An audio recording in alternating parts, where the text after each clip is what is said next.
এক সময় একটি অদ্ভুত গ্রামে জ্যাক এবং তার ছোট বোন লিলি নামে একটি ছোট ছেলে বাস করত।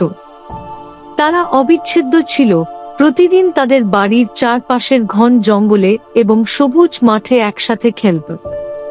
এক রৌদ্রোজ্জ্বল বিকেলে বন অন্বেষণ করার সময় তারা একটি ছোট পরিত্যক্ত পাখির নিডের সাথে দুটি ডিম ছাড়াই হোঁচট খেয়েছিল। ভাই বোনরা দায়িত্বের গভীর অনুভূতি অনুভব করেছিল এবং ডিম ফুটে না আসা পর্যন্ত তাদের যত্ন নেওয়ার সিদ্ধান্ত নিয়েছে। দিনগুলি সপ্তাহে পরিণত হয় এবং জ্যাক এবং লিলি পালা করে ডিমগুলিকে উষ্ণ রাখে, তাদের বৃষ্টি এবং শিকারীদের থেকে রক্ষা করে। তাদের বন্ধুদের উপহাস এবং অবিশ্বাস সত্ত্বেও তারা প্রতিশ্রুতিবদ্ধ ছিল। এমনকি তারা একটি অস্থায়ী আশ্রয় তৈরি করেছিল এবং বাচ্চা পাখিদের জন্য খাবার সংগ্রহ করেছিল, যা তারা আশা করেছিল যে তারা শীঘ্রই আসবে।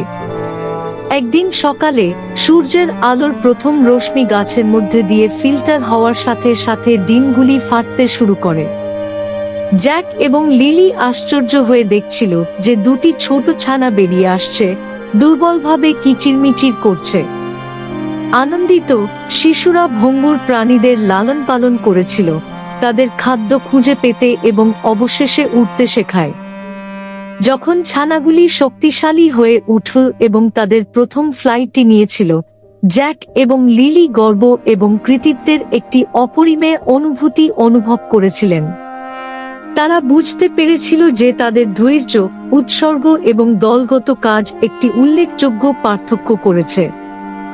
ভাইবোনরা সেদিন একটি মূল্যবান পাঠ শিখেছিল: সত্যিকারের প্রতিশ্রুতি এবং অধ্যবসায় যে কোনো চ্যালেঞ্জকে অতিক্রম করতে পারে এবং অন্যদের যত্ন নেওয়া প্রচুর আনন্দ এবং পরিপূর্ণতা নিয়ে আসে।